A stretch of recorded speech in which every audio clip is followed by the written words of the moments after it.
Hey guys, how's it going? Well, I'm making another longer drive to this RV place that has products to sell. I need to buy some Dicor, and one of the things I wanted to do before the real rain sets in is gutter, put Dicor in all the rain gutters in my van and all the spots I can think of where rain might get in. Tonight, actually, there's supposed to be a big, huge rainstorm coming. It's nice and sunny right now, but it's supposed to be coming, and I need to get that done. The importance of balance. What does it mean? Why is it important? Sometimes people, like, there's kind of like, to take to the extremes, there's two kinds of people. There's the workaholics who work like crazy all the time and achieve a lot of success in their careers. And then there's the opposite end of the spectrum, people who don't work hardly at all and basically are kind of like moochy bums who just try to do as little as possible and hope that others will take care of them as much as possible. And their life suffers in a way, because when you're always relying on other people, it's just not a good situation. Now, what you want to do is you want to do what the Buddha called the middle way. You want to go down the middle of that and find balance. The thing with work is interesting. I remember watching this video quite a long time ago, probably a couple of years ago actually, way before I got into van dwelling or even knew what it was. And the video was how he was going to work, how he was going to quit his job and not work anymore. And he had this whole plan, and he set out this financial plan that he had, and he managed to save up the money, and then he did it. He quit his job, and he was living his life. But what happened was, he did a bunch of follow-up videos, and within 6 months, things were not going well. He was not satisfied with his life, and he was experiencing boredom. Now, some is that you might say, well, he was experiencing boredom. That's kind of his own fault. There's no reason to be bored, and I agree. But suffice it to say that he wasn't getting a lot of life satisfaction, partly because he wasn't filling his life with good things. You know, if you can not work and be happy, excellent. If you can afford to do it, awesome. I know there's a big element of that in the van dwelling community, where people will, like Venture Van Man Brian, who will work like 2-3 months, work his butt off, and then have like 2-3 months off. That's great. I think it's an excellent thing to do. But when getting back to when you go to the extremes of working like crazy all the time, you're missing out on life, man. You need to smell the flowers and enjoy life, because before you know it, wham bam, you're dead. When I was 21 years old, my mother died. And it was a very tragic situation. I'm not going to go into the details. But it was almost as bad of a situation as you could imagine. And I remember my brother and my stepfather, who was living with her at the time, not really, kind of more of her boyfriend than my stepfather. I mean, I lived with him for about 4 years when I was a teenager. Anyway, we were in this counseling office going through all this counseling with the counselor because of what had happened.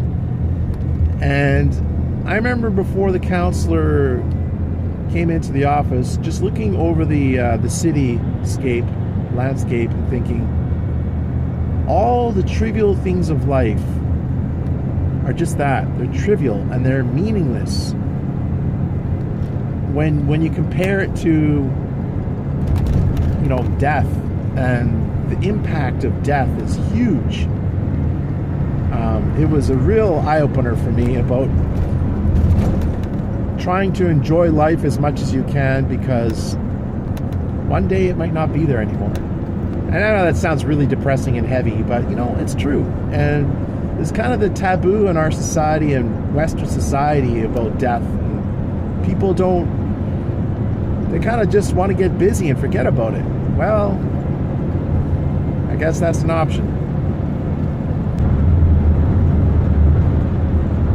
The importance of balance. It's like, I work full time and I have, my kids, I see them like 3 or 4 or 5 days a week. Well, mostly 5 days a week, but 2 of those days is kind of like not very long. It's like an hour to help bring them to school and stuff. But they, I'm pretty busy, but I'm trying to be busy in ways that are more restful. I know that's kind of a paradox, but I don't want to be busy for the sake of being busy. I want to be busy with an outcome.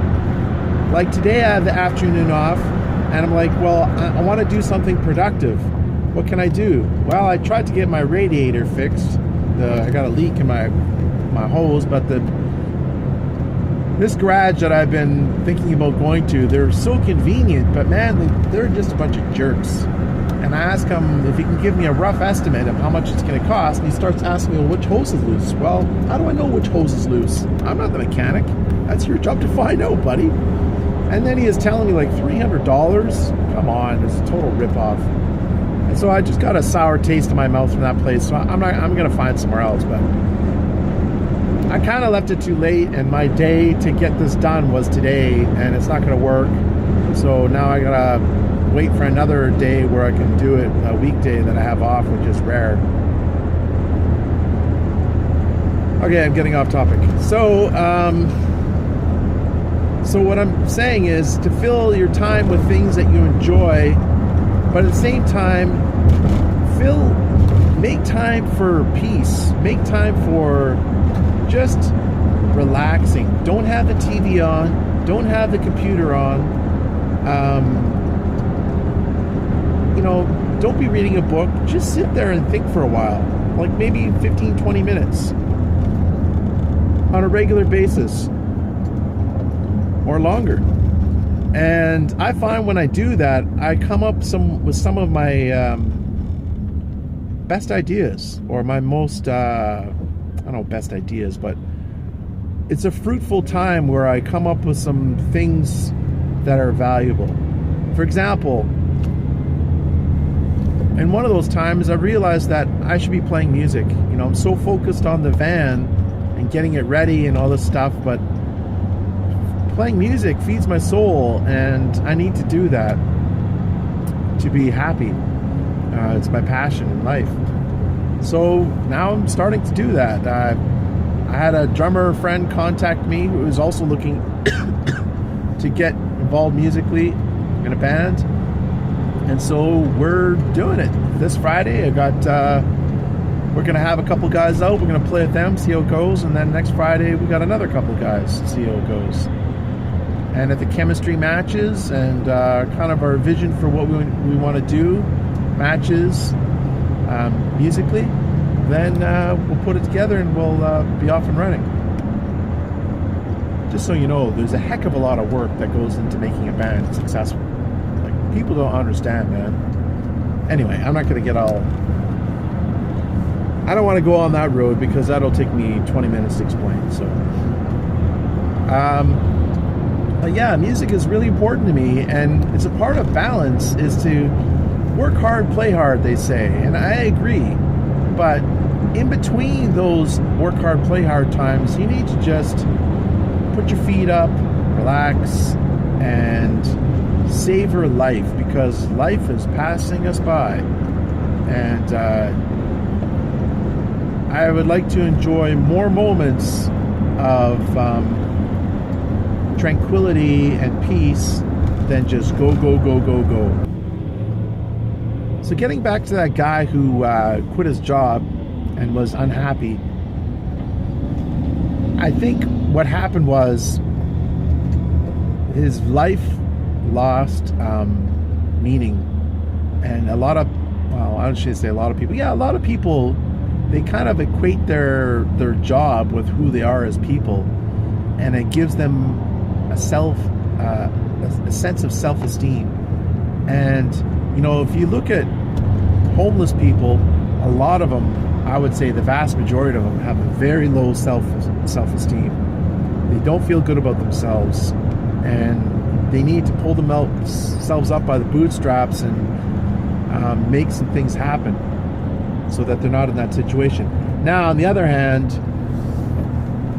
the vast majority of people that are homeless are there because of a mental illness or because they've been abused, especially as children, and they got all kinds of psychological problems.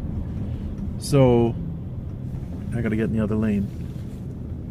So, you know, I would say like 75% of those people on the street have serious issues, psychological issues. And there's the place I need to go, but I'm not going to get there from here.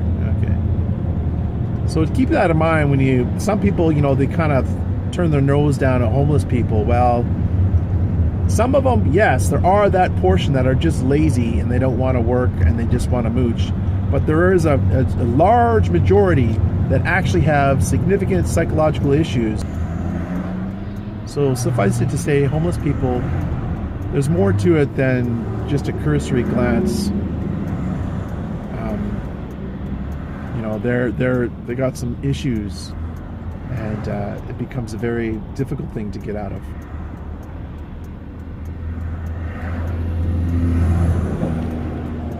I don't know if I can turn here or not. I'm gonna try it anyway.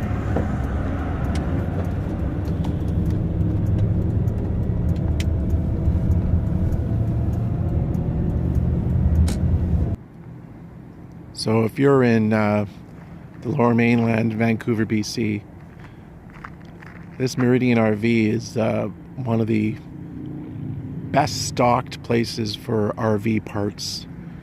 And even if you're a van dweller, they got a lot of useful stuff. However, they are very expensive.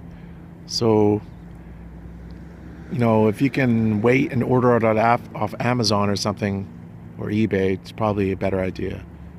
But these tubes of Dicor, the price is so similar that it's not worth me waiting on Amazon.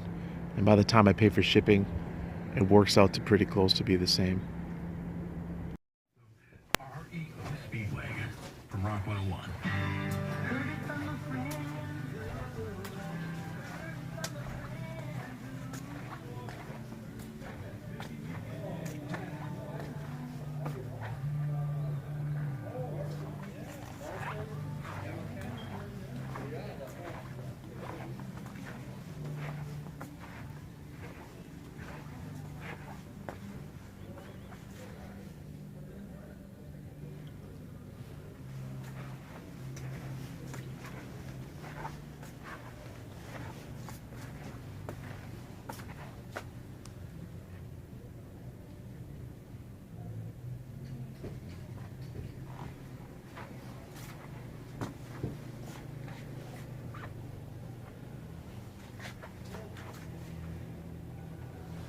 That's what I need, a new one of those.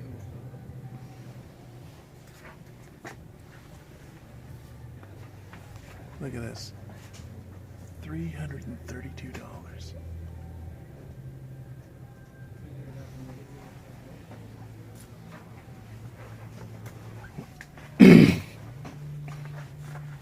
Oh, look, a Max Air fan. Oh, only $400. Cha-ching.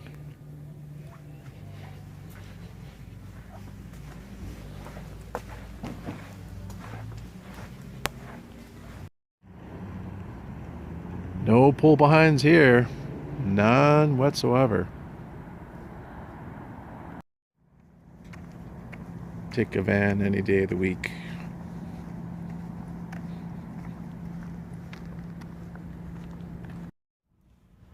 all ever someone does is lie around and do nothing, they're not going to be happy. They're going to feel unfulfilled. They're going to be perhaps restless. Extreme boredom leads to bad habits. But on the other hand, if all you ever do is work and don't slow down to smell the roses, life will pass you by, and the meaning of life will kind of just evaporate under your feet. So you gotta strike a balance between the two. This will help you be successful and help you to achieve maximum happiness. I hope you found this video helpful. Thanks for watching. Take care. Have a good night.